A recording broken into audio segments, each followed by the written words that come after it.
Welcome to the WP Builds podcast, bringing you the latest news from the WordPress community. Now, welcome your hosts, David Waumsley and Nathan Wrigley. Hello there and welcome once again to the WP Builds podcast. You've reached episode number 379, entitled No Script Show Episode 12, How Web Typography Has Evolved. It was published on Thursday the 4th of July 2024. My name's Nathan Wrigley, and a few bits of housekeeping before I chat with my good friend David Waumsley. The first thing to mention is that if you would like to follow what we do on WP Builds, head over to our subscribe page, wpbuilds.com/subscribe, and see what takes your fancy. We've got information about our YouTube channel, our Twitter handle, and of course the email list that you can sign up to.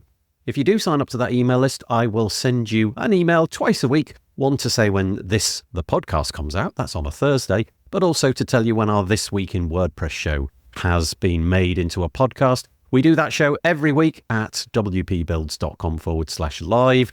We would appreciate it if you came along and gave us some comments. It's always at 2 p.m. UK time, so put that into your calendar.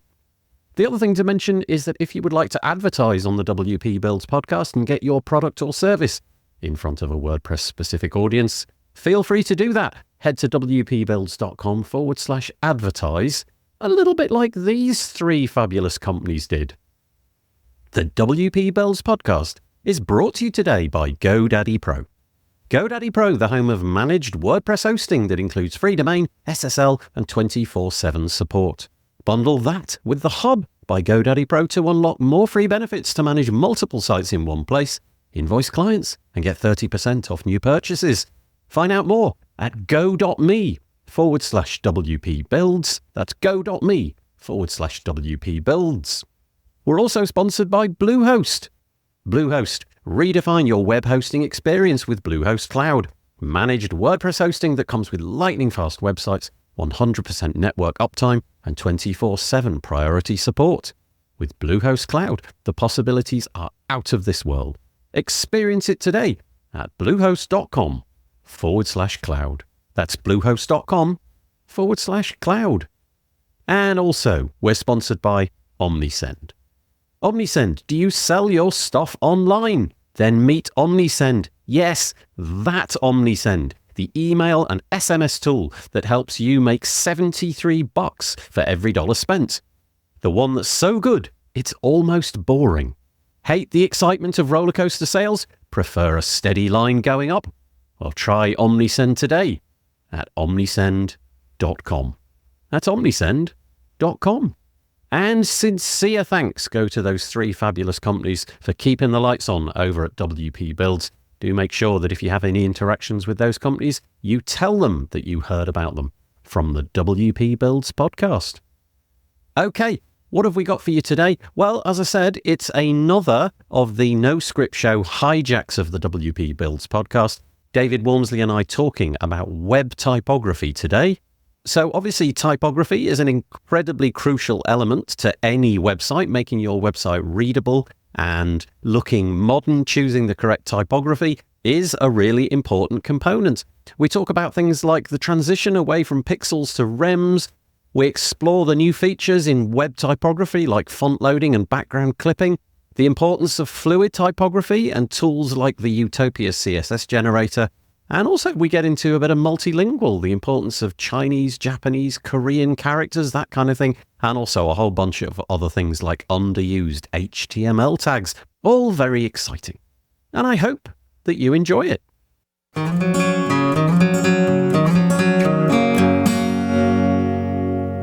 Welcome to the No Script Show about modern web design, where we look at what we can build today with minimal software and skills. Today we're talking about how web typography has evolved to meet new technological and social demands. We can't cover all the new CSS properties and units or fully explore what is possible with variable fonts, but we might be able to understand modern web typography through its changing history. So David, how comfortable are you with the topic of typography? Now there's a leading question. Yeah, well, not very. I always feel intimidated. We were talking about this earlier. I think we both feel that when people really know their stuff, when they've got design training, they kind of know stuff, and it's almost a secret language. I think that's true. Club. Yep. I don't know the secret handshake to get in, but I'm learning stuff, and it's becoming more important to me all the time. And it never felt at the beginning when I was doing websites, it never felt like an important thing. And then I'd open up a book. So when books were the way that you learned about the internet, I'd open up a book and I'd see, somebody getting into typography, and my eyes would just glaze over. They'd be charts pointing to the corners of letters and the kerning and all of that kind of thing. And I think, I don't need to know any of this. It's hard enough getting the pixels on the page. I'll use whatever font comes my way. But you're right. And I feel like a lot of people who have been very good, capable, thoughtful about typography, maybe they have some background in graphic design, a history of working in graphic design, or maybe they went to some art college or something like that. So there has been a feeling that it's in a domain that I don't usually circulate in. I know, and you were showing me some of the books that were on your shelf there. You had things by Elliot J. Stock and was it Mark Bolton? Mark Bolton, the Designing for the Web. It's an old book now, but open it up and it's full of this typography stuff. And actually, kind of interestingly, I don't think that information in that book has probably aged. If you were to look at screenshots of websites, that will be terribly out of date, because that book's probably about 12, maybe older, maybe as much as 15 years old. I'm not sure. But the layouts and the capabilities and the screenshots of the websites, they're really out of date now, and you kind of almost smirk looking at them. But the typography information looks as fresh today as it ever did. So that's kind of curious. It's this stuff is old. Yeah, and I think what we're talking about is how we've translated some of that historically onto the web here. We're not worried about it because we've been limited in what we could do when we started with the web. When we started, we only had those web-safe fonts anyway. But I think there's also errors that we've never even thought of that you and I both been exposed to, you particularly, because you've interviewed a lot of people who are knowledgeable about this. So there's a lot of things like knowing a readable character length, across the page, something that's comfortable to read with, something generally under about 70 characters or something, underlining text, which we'll talk about, links, as we'll talk about. And just generally, also, we tended to center things, didn't we? Yeah. Blocks of paragraphs, which were hard to read. So I think there's a lot of things that you and I would have picked up because it's coming even to, those communities in WordPress. We pick up from a lot of people knowledgeable in that, about that kind of stuff. But yeah, whenever I've spoken to somebody who is deeply embedded in this kind of thing, I am profoundly interested in the level of detail that you can get to with typography. Yeah. We're obviously in this episode, we're going to scratch almost none of the surface even. We're just, we're just touching the merest bit of it. But when you get into it, all of the different bits and pieces that make up a letter, there's so many words that are, ligatures and kerning and all of these different things. Yeah. And I don't know what most of them are. And having a conversation, though, with these people always leaves me feeling, wow, that literally is a career just in that, just in learning typography. But I think it's not. I think the ship has sailed for me, David. I think we can start to, we can implement a lot of stuff that's out there. I think what makes me interested in it is, following on from our last chat, where we were talking about how difficult it is with images, that I know even from the early web, when I could look at somebody who knows typography, they can lay out a beautiful site with text only. And I just think, I want to be able to do that. Yeah. Anyway, shall we bring up the show note? Yeah, indeed. Here we go. Okay. I'll just quick plug about this website, I guess. So you're looking at, if you are looking at this and not listening to it, but if you are listening to it and want to look at it, go to noscript.show. So that's the URL, noscript.show, and then / whatever episode we're talking about. So this is episode 11.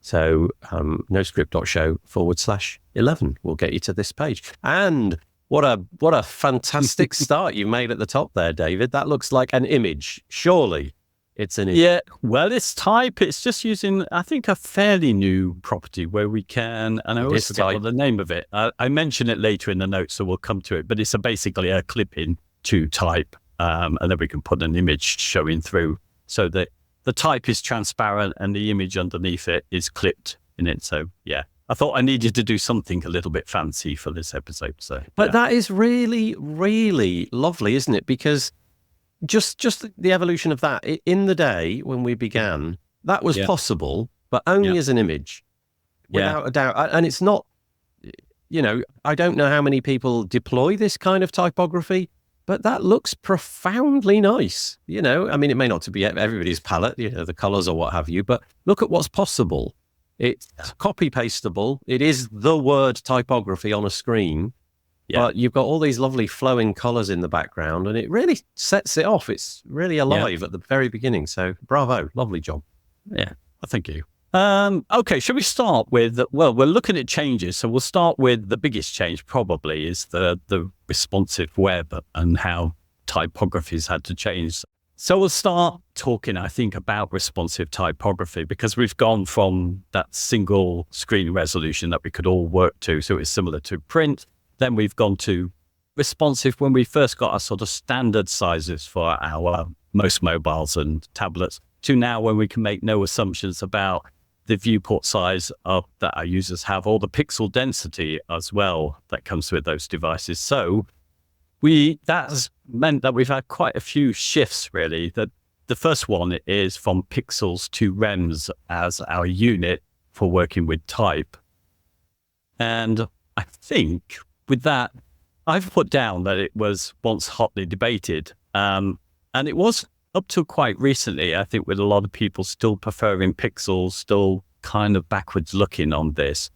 But, and we were talking about this earlier, it's been a recommendation for rems from the W3C since we've had CSS 3, which is going back to 1999.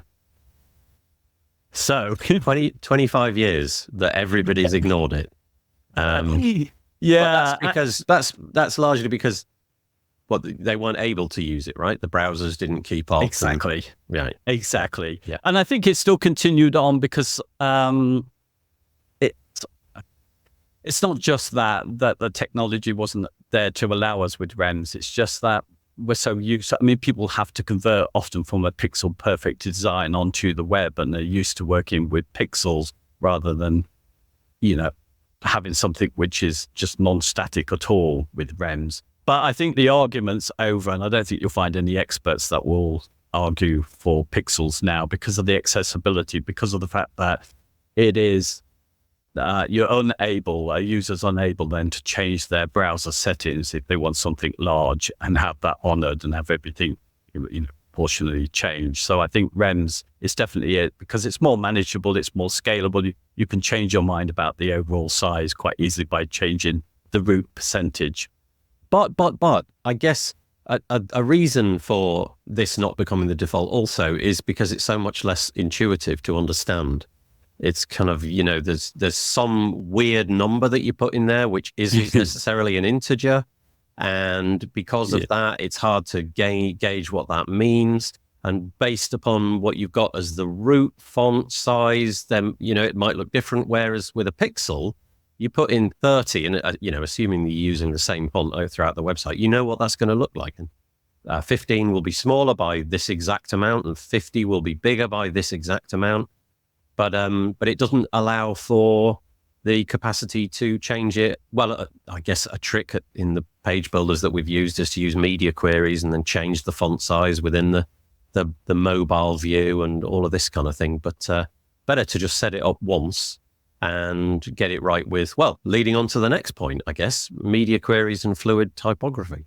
Yeah, exactly. I mean, rems on their own, I suppose they weren't as convincing as pixels, and why the debate went on until we really got viewport units and calc allowing us to move from media queries where we're saying, okay, it's going to be this pixels at this viewport width, and then it's going to be, now we've moved to fluid typography where we can use calc and let the browser calculate it for us.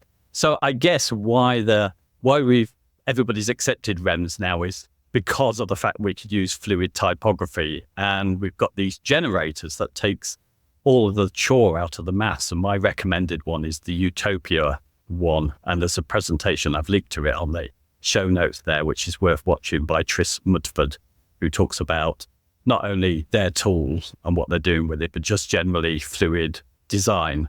And it's made it so much easier because now, I mean, if I want to do anything now, I just go over to their tool and I say, and it starts with pixels. You put in what you write at the smallest size. Get your base layer going, yeah. Yeah, you say, what do you imagine the pixels to be there? What do you imagine its largest size that you're accommodating? Put the pixel value expected. And it does the calculation between those 2 points. And it also allows you to change the typography scale, which is another thing, again, which makes typography so much better. It's like musical notes. There are set types of scales that you do, so the spacing, and it will do all that for you. So as it's condensing down to a mobile, the type of scale that you might have at a large size, there needs to be less space between, the lettering and stuff. So, the text is no. I confess I've not used that tool, but it sounds like a really valuable thing. So just in case you're listening to this on the audio, Google Utopia CSS generator. And if you are able to get to our show notes, there's a link directly there. So I should probably check that out. I confess I didn't. No, there's I've done a small video where I've mentioned it as well and using it. And it's my favorite one. There's a lot of ones out there. Why I like it is because they use it all the time. There's a few good designers. Andy Bell is one of them who uses it all the time. And they're using it in Clear Left, which is Jeremy Keefe's agency as well. So they're supporting it. So they're really keeping up to date on things that are changing with typography as well. So that's why I kind of like theirs above all others. But okay. Yeah. And it's got other things that go with it, spacing as well, which I used. So I think, so I never connected the dots until we started talking about the whole rem thing. But I think it's, everybody's jumped to rems when you can see you can use the fluid typography. So that seems to be the way. We should probably say at this point what fluid typography is. And if you've never encountered it and you are using, media queries to change bluntly, you've got a font size in pixels for desktop, a font size in pixels for tablet, and a font size in pixels for anything less than tablet, call it mobile, then this is different. This is where this is the allowance with fluid typography, that the width, it's a complete linear scale. If you enlarge the viewport, given the constraints or what CSS you used, the typography will just grow proportionately and then reach some sort of maximum. So if you're on, like a giant 8K monitor, it's not going to be truly enormous. It'll max out at some point that you set, but it's beautiful watching it when you actually just grab the handles of your browser and reduce, enlarge, and you see the font size growing and shrinking. And actually, if you think about that, that's what we should always have had. I mean, I wish we had that, but we didn't. Technology didn't allow for it. But that's exactly what you want, right? I'm on this size device and it's halfway between this and this. So the font is there and it's perfectly aligned for the viewport that I've got. Yeah. It's a shame that it's now a new thing rather than this has been around forever and ever and ever since the dawn of the internet.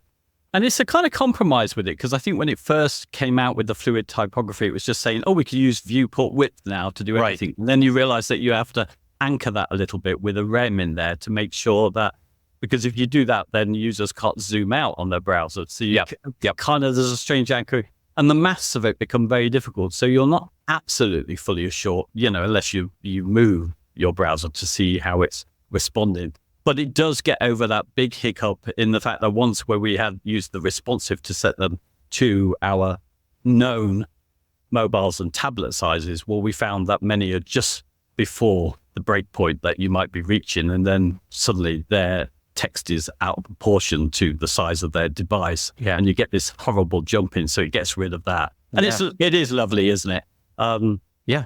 I think another thing that's changed, at least for me, this might be my ignorance, but there's a sort of move away, I think, from our browsers would generally sort out the spacing on an element by element basis, or we would style elements. We would put the margins and the paddings that we wanted on our individual elements. Now I think there's more of an interest in looking at flow because we want to control uniformly the space that we've got between our paragraphs and stuff. So there are a couple of things that I would recommend for this one is the stack, which is on every layout, which is, again, Andy Bell, who I've mentioned, and probably a key person behind this is Hayden Pickering, because 10 years ago now, he came up with something called, it was the lobotomized owl, this little selector. So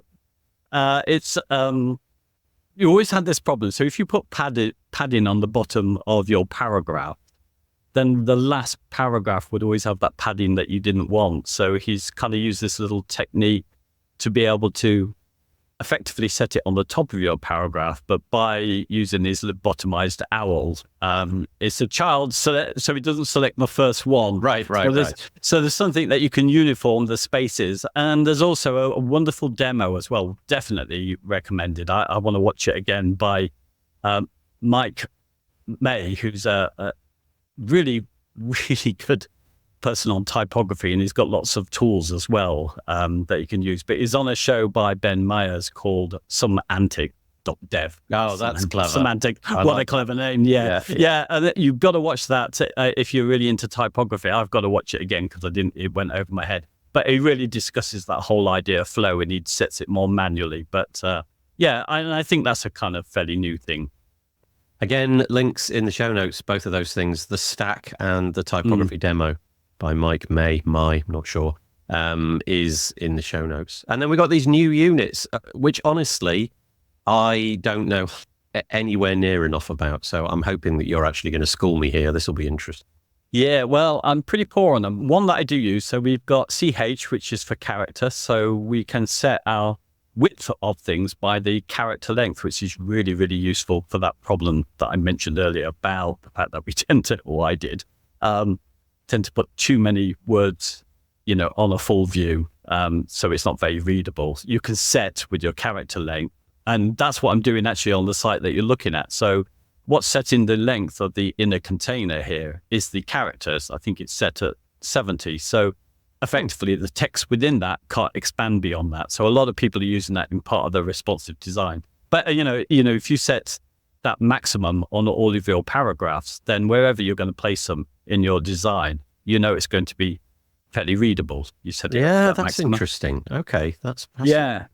And something I don't think I've ever used yet, which is X, the EX. I've never used this. No, well, it's based. It's a little bit like M's are based on the font M size, and we get rems from that because we get root elements. Well, X is the same. It's something in typography, which again I don't understand, which is set in the height of the X. Basically, is something that we're measuring. So when you get clever people like Mike May, who knows how to use these, they will actually use that value for setting the heights. They will use that for knowing what is the correct line height to put according to the font that you're using. Yeah, this rings a bell. It has got some characteristic of the letter X, hasn't it? And I can't remember why that letter in particular. Maybe it's just got a certain height or width ratio. Can't actually remember, but okay, that's fascinating. So not the letter X, but EX in this case. EX in this case. I've never used it yet, but it's really for, if you do understand that, you might be setting certain things against the X value of the font if you really understand the font you're using. So you're styling to that.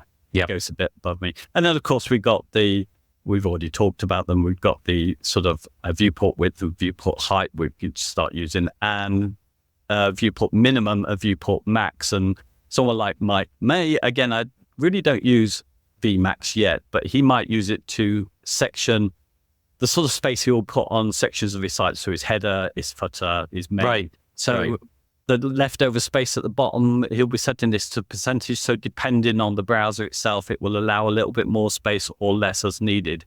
So again, it's one way of doing it. But again, I use other things in Utopia for spacing to set spacing so it changes according to the size of the viewport. So there's lots of different ways to skin this particular cat, I think. Yeah, and no doubt a Google around each of these will give you more information. But some of those a mystery to me. Some of them I've definitely used.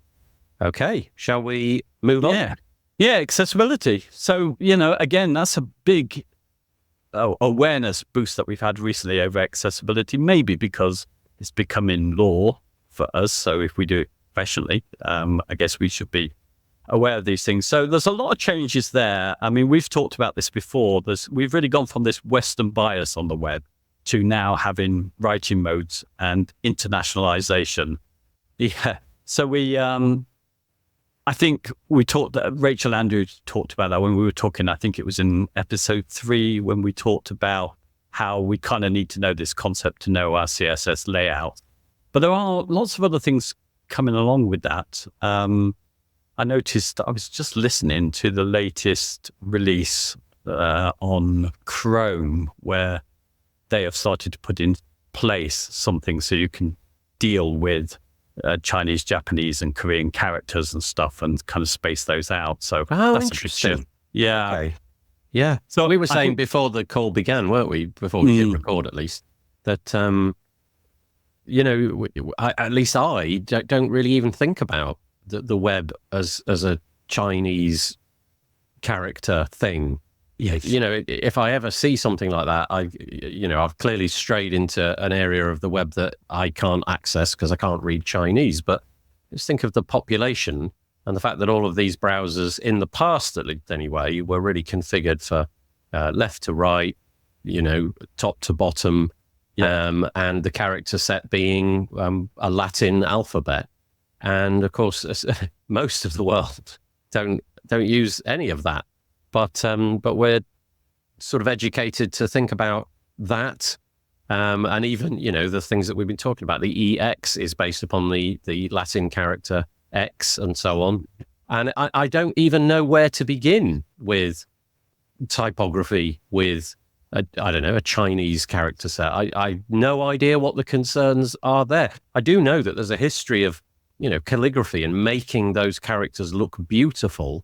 I would say even more so than we have in the West with our typography. There seems to be a real heritage in, when they paint the Chinese characters, making them look beautiful and adding weight to certain strokes so that they enlarge in one part and diminish in another, and then, sort of tail off into sort of, almost nothingness.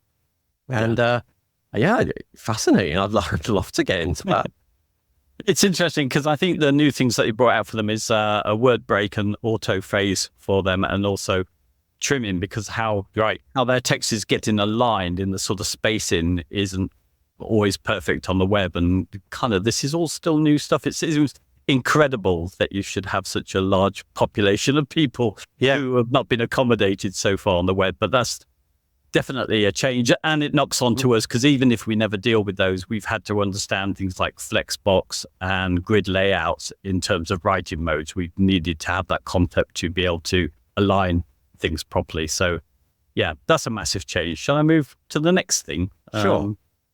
That is our shift away from what we had when we started, which was only web-safe fonts or system fonts, to this abundance of open source options, Google fonts particularly. And then back to, I think, and it's not that this keeps going backwards and forwards, I'm sure, to a few quality fonts that you use that have all the character sets that are kind of flexible, or a trend a bit back to considering system fonts again.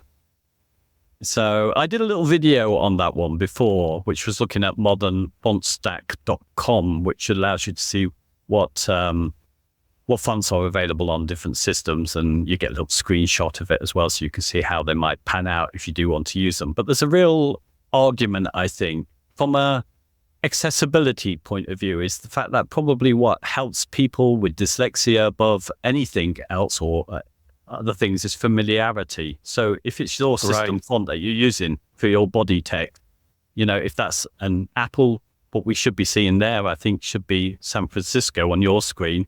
This is a variable font. It's a font that we couldn't license. And for many people, that's just going to be familiar. So it's a good font to use, perhaps, rather than bringing in a custom one where we don't need to, where it doesn't add any extra value. Yeah, I think we all got a bit carried away when Google fonts came around, didn't we? Dumping every kind of imaginable font that we could because it looked quirky and interesting. And I think you're right. I think there's definitely a move away from that. In the WordPress space and CMS space and, web space, localizing those fonts, I guess, is a recent endeavor. But, GDPR and all that kind of thing. But I think you're right. I think going back to system fonts and something which is familiar for functional text like we're seeing on the screen now, where we're just trying to get information from us to you, where the flair and the novelty of it is really not the point, then but obviously if I was to go to, I don't know, the latest band's website, the latest pop star's website, where that sort of creativity is trying to be emphasized, maybe the bit about how much tickets cost and where the venue is, maybe that would be a web safe font. But the bit about, what the artist does and who they are, especially the headings, you still feel you've got to go a bit nuts with that because that's part of the whole typography thing, is allowing you to be creative. But I'm like you, but maybe it's because I'm old and my eyes are sort of starting to fail a bit more. I've got glasses on and things. I would just want clarity. I just want everything to be, the contrast between the background and the font to be clear. I need it to be readable. I need it to be spaced out. And I honestly don't care too much for the snazzy fonts. Yeah. And I just think, obviously with the other pressures, the kind of green pressures and speed pressures as well, that, if there's not a good reason to argue for a custom font, we don't necessarily stick it in. But that's not been my thinking for the last 10 years. It's been like, whoa, which of all these fonts am I going to have? Right, exactly. Which crowbar in? But I can't remember the last time this happened to me, but when you stumble across a website where they've just got text, so imagery is out the window, it's just, plain background, beautiful typography, something clear, readable. They've obviously thought about the layout a lot. It really does, it compels you, it just sucks you in, It's really profound what fonts can do. In fact, we said this before we began the show. A website where clearly somebody's put a lot of effort into fonts and making their typography look amazing, it really knocks it out the park. It takes something ordinary and makes it into extraordinary. But I don't sort of end up looking at the font particularly. I just get this profound sense, oh, that's clever. That's really beautiful. I'm now going to go and explore what font that is and what the widths that they're using and all of these kind of things. But sorry, digression. Yeah, no, that's fine. The next point, in some ways, I think I've made it already, but perhaps a trend in that from moving to browser setting the line heights and stuff, or as individually doing it and proximity according to fonts used. So in some ways, we have some guidance about line height is usually the biggest problem for people not being able to read when you've got your paragraphs and you've not got the right amount. And you can go to something like WCAG. Actually, there's another little thing on there. If you hover over the WCAG, you'll see. Oh, it's underlined. I'm using the abbreviation here, another bit of typography. The Web Content Accessibility Guidelines. Oh, sadly, our video platform doesn't pick that up. That's interesting. But I am hovering over something, and on my screen, I can see it. And there's a little, like a tooltip, if you like, that's the browser has provided, which pops up to give me the context of that. But on the video, it's not come through. There must be some reason for that. But anyway, there we go. And I think, there's more awareness of lots of things about giving line heights, and the experts will know how to do that against the fonts. The WCAG will give us guidelines like it should be roughly about 1.5. It's a unitless height, so it takes the value of the unit for the font that you said. And there were other things that I wasn't aware of until recently, and it's probably failing on this site, the idea of proximity, the idea that we need to leave a little bit more on a header when there's some paragraph text underneath it. On the header itself, the space above it needs to be more than the space before you get to the paragraph. So the proximity of the header to the paragraph underneath is grouped together, and that makes for better reading. So yeah, it's interesting. I've always kind of found that to be strange when you look at that. When you see it on somebody else's website, it looks correct. But when you're in the weeds and you're looking at, let's say, I don't know, the padding above a heading, I kind of always want to get rid of it. I want it to go away. But then when I look at it on the front end, that looks right. Because you do need to give that little bit of breathing space, don't you? That bit's finished. We're now onto a new heading. There needs to be a proportionate gap to show, okay, this is an H4. There's something going on there. This is an H3 something, and this is an H2 something else. But I always have this intuition I want to erase it, but I generally don't. Yeah, it's just it's just so you can see what content belongs with what, which header belongs with the content below. Just proximity is one of those things which I'm becoming more aware of all the time. As you listen to more people who know UX design and have that formal training. I'm just looking for it on this page, and you don't really have too much use of that, do you? You've got these great big, I'm guessing these are H2s or something like that, but it should be, if I've done it right. I probably haven't. It should have a little bit more space above. Oh, it definitely does. It looks like it. There's a little, you probably can't see on the screen, there's a little grey box here, and the distance between the V and the box. Oh, no, it definitely is. There's definitely a little bit more. All right. Yeah. Bravo. I'm good to it. The next point under accessibility was just a move that we've seen, I think, recently about.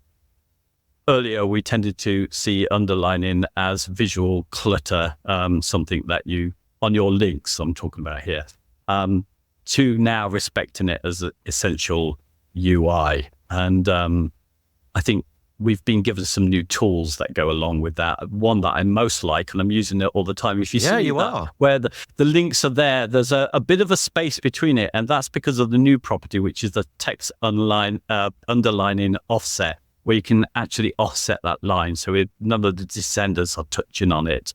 And also you can set the thickness of that line as well. You can make it a little bit thinner, and obviously you can color it. So we've got a lot more control over our links now. I really like what you've done here. So obviously the descender, the G here in whatever font this is not particularly, it's not particularly long. The G doesn't descend that far, but still the little gap that you've got here, which is bigger than I would expect normally, is nice. It really does make that kind of feel like it's not breaking up the flow. When my eye's going from left to right and reading through it, that line is kind of out the way. Yeah. So I'm able to read it as normal text and keep going. And I do like the fact that the line isn't broken up. And sorry, one last thing. And I do think that this has to become the default, doesn't it? I think we all just need to settle on underlining is the way to do it. Let's all go back to underlining, please. Yeah, it's become I think, setting also this offset is quite nice. And I think some people have put it in their CSS resets. If there's no other style against it or class against it, that will be there. Stephanie Eccles does that. And I think that's it's only recent that you're able to do it. So I can see why people wanted to remove stuff, even though you do break up the line by default on browsers. If there is a descender, it can be a little bit uncomfortable to read. But yes, I think the argument now is that we should, and to be honest, we're just going back to arguments that were there from the 90s. So Jacob Nielsen was always saying, you must underline your links, and somehow designers got into the idea that it was just a bit clutter and we'll remove it, it's fine. And it really isn't fine. And the way to know that is just imagine that you can't see color, and then you'll know it's not fine. And that's a nice way. Yeah. Or imagine that your device is a black and white device, a monochrome device, and suddenly you've removed what the web basically is. That's really a good point. Yeah, that's a perfect encapsulation of why it needs to be that way. If you cannot see color, just imagine it in black and white. And here it's pretty clear. Also, I guess the line height, the gap between this row of text and this row of text is enough to allow that to sort of breathe, if you know what I mean. Yeah. So this is a better example because you can see more of it. The underline here, you've got the offset, which is quite generous, but still not too much. But it's still not interfering with the row below, the line below it. This is still not being interfered with by this, and you can actually see that in the way it's being highlighted. So that's nice. Nicely done, David, basically. Okay. But Well, we're using system fonts here, so I'm not actually sure whether, the line height is right on yours as it is on the one that I see on the Windows. Interesting. So it's a bit of a guesswork on that, I think. Anyway, yeah, so I think that's definitely a move. And it was, it's down to the fact that we had frameworks like Bootstrap, which were hugely popular, that didn't underline. They're linked by default. It's changed now. Bootstrap 5, but anyway. Okay, shall we move on to the next bit of technology? Yeah, we'd better race, actually. We're on, okay. not sure exactly how long, but we've added up quite a few minutes. So let's put the pedal to the metal. Is that what they say? Something like that? There's a lot to cover here. Yeah, okay. Variable fonts, we can cover them fairly quickly. Well, there's a big change in the fact that we used to have to support multiple font formats because of the whole history with them. So we had the TTF, the OFT, I can't remember what they stand for now, but there were a whole history. I think, the TrueType form, there's the first one that was Microsoft and Apple getting together back in the 80s. And then you get variations that have come on those to make them fit better with the web. Things like, I think the OFT added ligatures and things like that. And then we got the embedded OT, which was the one to work very well with IE. And then finally, the World Wide Web Consortium got together and had a body for fonts. And then that's when we got woof. Honestly, if you get me to transcribe this with AI software, the last paragraph you just said will be so interesting. So we get the web open font format, which is what we've got. And from 2010, so this is really the recommendation from the W3C from 2010. And then they further optimize it. So we get WooF 2. Now support is there for WooF 2. So we've basically gone from having to support all this history of formats to really being able to pretty much, unless we need to support IE, to get away with WooF 2, which is wonderful. Yay, WooF 2, yeah. And the great thing about this, which leads us really to the variable fonts, is the fact that, that's the format for variable fonts. And I think that's the big trend now, is the fact that instead of having to load individually the weights or the italic versions of the font that we're using, is that we can have this all within the one WooF 2 format and use CSS to finally control the weights. So if we want some bizarre weight, so we want it, instead of it going from 300 to 400 and we want 3 to 5 or something, as the exact weight, we can do it with the variable fonts. And if we want our italics to slightly slant in a different way, we can do it with the CSS. So I think that's really exciting at the moment, that we can do that. Downside, of course, is that if you're only using a couple of weights or something and you're not using all this extra, then they are a bit heavier than loading those individually. So, and finally, we put down, which I think we'll just skip because I think we'll need to come back to it because I don't understand it, color or chromatic fonts. Chromatic, no, I have no understanding of this. Anyway, it's a thing. It's a thing, yeah, and actually it brings in a new format. I think it's taking one of the old formats with SVGs, and I think there's not clarity over what that is. There are some Google fonts out there, which are chromatic fonts that you can play around with. I don't quite get the value yet. I'm kind of trying to understand what the purpose is. We can set the color of a font fairly straightforwardly in CSS. I'm kind of interested to see what the benefit is. What are we getting out of it? Is it that fonts can be, I don't know, can there be gradients in font colors or... Yes, I think we're exactly that. And I think, you can do a lot of the tilting and rotating and stuff of your fonts, which can create some lovely effects. But in the ones that I've seen around, the only thing where I could see I'd use it, and effectively it's no dissimilar from what I'm doing on the top header of this post, where I've got an image coming through.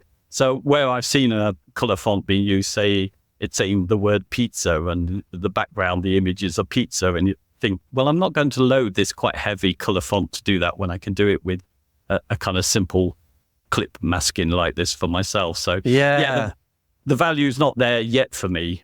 We'll have to see. Perhaps I don't understand it.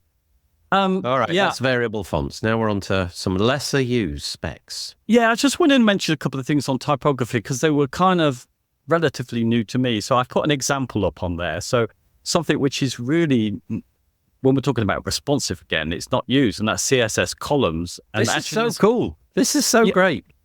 Yeah, it's just simply that you can set columns for any of the things that you want, and you can make it responsive. It's not by default. So if we had a column count of 2, it wouldn't be responsive. We would need a media query. But what I've done on here, because there is a limited space anyway, I've put it so it's just magic numbers with this, but I've put it at 18 rems here. So it's created 2 columns while there's more than the 18 rems to it. But if you zoom in on this one, it will just automatically see what we get. Oh, collapse. We make that in the center. Let's put that right in the middle there. So I'm going to collapse the screen. We've still got 2 columns. And there, look, there we go. Some magic moment there. It collapses down into the 1 column. Super useful. That's great. Yeah, so sometimes we just, bringing in grid and all of that stuff where we could simply do it with CSS columns. It's been there for some time. I think the spec's been tightened up. I think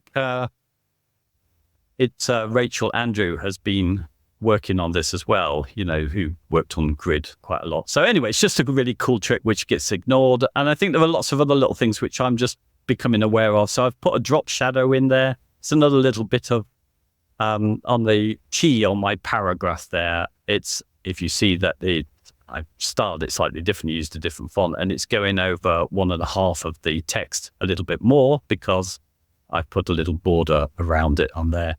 And this is something, though it's not very well supported at the moment. So it's a combination of using first letter as a pseudo element or class, I think, and then initial letter as a drop cap to do that. So these kind of things. Yeah. And then there's a whole thing. I won't go into too much here, else we'll go on forever. But I think there's a whole lot of HTML which we underuse. So I've just given one example here where I'm using the keyboard one. Rather than having to pull in an image, I can style the KBD tag and create these kind of little Control-Shift-Enter keys or any key that I want just with CSS. They're nice, aren't they? They look really nice. Yeah, I think all the pros, the people who've been in this game longer than me will put these in their explanations. But I think it's definitely worth looking at lots of HTML because we just don't use many of the tags like mark. We don't often put our different styling for time. All of these are tags which we often forget about, particularly if we come from a background of a CMS. We kind of just put those in. So, and I'm using one actually on the top of the title there. So I'm actually using one which I'd entirely forgotten about until I started writing this, which is let me just find it on the notes so I get it right. There is one called somewhere. There it is. It's WBR, which is, there it is. It's basically, yes, it's giving a width break opportunity, I think. And if you go to the top of the site here, as I've got a huge typography here, I'm actually using that to separate typo and graphy. So if you slim in on that one when it hasn't got the room. Oh, this is good. Know. We didn't try this before the show started. No, so I'm making it smaller. We got the word typography. It will eventually. Yay! Break. Look at that. That's so great. So you could choose where, if you really do want to keep your massive font or something, you might want to decide where it breaks. And that's an opportunity to do it. Unlike a regular break, which will just break it for everybody. This breaks when there's the opportunity to break. You can set it wherever you like, multiple things in one word or, yeah. Yes, yeah, exactly. So it's just sometimes you want your word to break in a different way. Yeah. If you're going to keep it big, probably I should have just made it small, but. Okay, I think that's probably enough because I'm covering... the stuff. Let's talk about the new spec, shall we? Okay, here we go. A couple of things here. That's one that's only in Safari only, which I think is really handy, which is hanging punctuation, which will allow, and I've heard this being talked about a lot, people get annoyed that if you've got a block quote and you styled up your quotes on, but you're going to put the quotes up there anyway, those quotes are going to indent your text. And it's a lot easier if people keep running down vertically and see everything aligned. So what hanging punctuation can do is to make sure that you get to choose that it goes outside. So you'd have to use a lot of CSS to try and force your there would be a lot of negative margins and all that nonsense. So that's quite cool when it's supported, but it's Safari only at the moment. We've got font size adjust, which we talked about a year ago. We're doing stuff. What was this? performance. It's the most useful thing is the fact that you can adjust some of these fonts, usually a fallback font, which might be a system font or something. So you can kind of change its X shape. You can stretch it out a little bit. So it can better match the custom font that is waiting to load. So it stops this sort of jarring when it's going from the system fallback font to the custom font loading in. So you can line them up a little bit better with that. It's limited availability at the moment. And there's font kerning, that's fully supported at the moment, which allows us to, browsers will, kerning is spacing basically between letters. Yeah. Browsers will do that for themselves. If you want to force it, you can force it so that it's set by the font, or you can let the browser do it, or you can just turn it off altogether if you're controlling that. So that's a fully supported thing, but fairly new. And finally, the thing that was making my title with the image coming through it is the background clip, which is quite new but widely available now. So, and yeah, it's just used for kind of clipping backgrounds on there, and it's useful with text. Okay, so they're all in the show notes. They're all in the show notes. noscript.show/11. And then you've got a little flourish at the end here, haven't you? You've got something nice to... Yes, if you scroll up, now. hold on, wait for it. You have to see this or go to the web page. Okay, I'm going to scroll up slowly. That little word typography, which is orientated at 90 degrees, is fading in and out. I'm noticing that. What am I waiting for? Oh, look at that. Boing. Oh, yeah. Wow, you've even got a little bounce going on there. Yeah, I borrowed it from somebody else. I must credit them, and I've forgotten who it is. It's somebody I do follow, and I've forgotten, but I've amended it slightly just for ours. But yes, really, this is just to highlight just the last bit of change, if you like, in our history. And I think this is really significant, only in Chrome at the moment, but we've got scroll animation, which means that we can do a lot of cool animations and stuff with our text, as I'm just showing off here. It's great, isn't that brilliant? And again, obviously, the purview of JavaScript forever. You know, this was the only way to do it, and now all of this stuff is coming to CSS. Yeah, I mean, it is a bit flashy, isn't it? There's quite a lot going on there to make you, make your eyes water. But you get the point. It doesn't have to be quite so dramatic as that.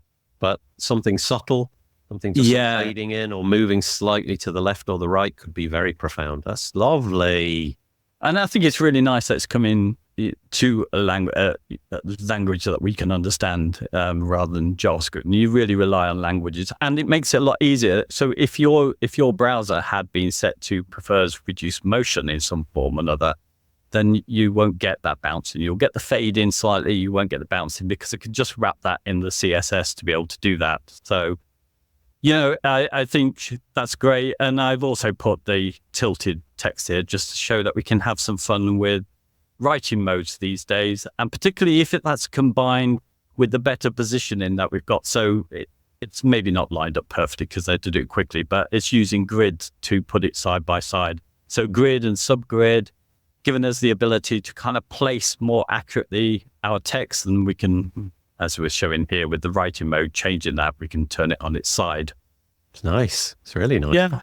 And that's it. And I just think that's the way things are going. I think typography is becoming a big thing. People are using blending, filtering, masking, overlapping with other elements, and all these kind of things to tell stories these days on their web, and need less images. I think you can do a lot with good typography, and it can all be fully accessible. You can turn off the styling, and anyone can read the text document. Screen readers can read it. So I think typography has just come such a long way. I think this episode has been profoundly interesting. Can I urge you, if you have listened to this or even watched it on the screen, go to No Script Show. I keep saying, I'm sure I've said episode 11 throughout this whole thing. And of course, it's actually episode 12, isn't it? Yeah, I'm sorry about that. So anytime I've said episode 11, ignore that. It's actually episode 12. And go check it out, noscript.show/12. I'll correct that in the transcript, hopefully. And go and see what marvelous things David has put together. It's all there. Loads of links, loads of opportunity for you to learn and figure out all this stuff for yourself. Learn with me. Yeah, it's, yes, we've bitten off more than we can chew, really, with this episode. It's gone on quite a long time, so we'll probably have to close up. It's been a long one. So shall we Shall we knock it on the head there? Yeah. Okay, we'll be back soon. Who knows when? We don't have a set schedule, but we'll be back at some point in the near future with episode 13. Saving himself. So I'll see you next time. Thanks, Dave. Yeah, thank you. Cheers. Bye. Bye. Okay, that's all I've got for you this week. Hopefully you enjoyed that episode. If you did, head over to wpbuilds.com, search for episode number 379, and leave us a comment there. The WP Builds podcast is brought to you today by GoDaddy Pro. GoDaddy Pro, the home of managed WordPress hosting that includes free domain, SSL, and 24/7 support. Bundle that with the Hub by GoDaddy Pro to unlock more free benefits to manage multiple sites in one place, invoice clients, and get 30% off new purchases. Find out more at go.me/WP Builds. That's go.me/WP Builds. We're also sponsored by Bluehost. Bluehost. Redefine your web hosting experience with Bluehost Cloud. Managed WordPress hosting that comes with lightning-fast websites, 100% network uptime, and 24/7 priority support. With Bluehost Cloud, the possibilities are out of this world. Experience it today at bluehost.com/cloud. That's bluehost.com/cloud. And also, we're sponsored by OmniSend. OmniSend, do you sell your stuff online? Then meet OmniSend. Yes, that OmniSend, the email and SMS tool that helps you make $73 for every dollar spent. The one that's so good, it's almost boring. Hate the excitement of rollercoaster sales? Prefer a steady line going up? Well, try OmniSend today at omnisend.com. That's omnisend.com. Okay, that truly is it. That's the end of the episode. I'm going to fade in some cheesy AI-generated music and say, stay safe. Have a good week. We'll see you soon. Bye-bye for now.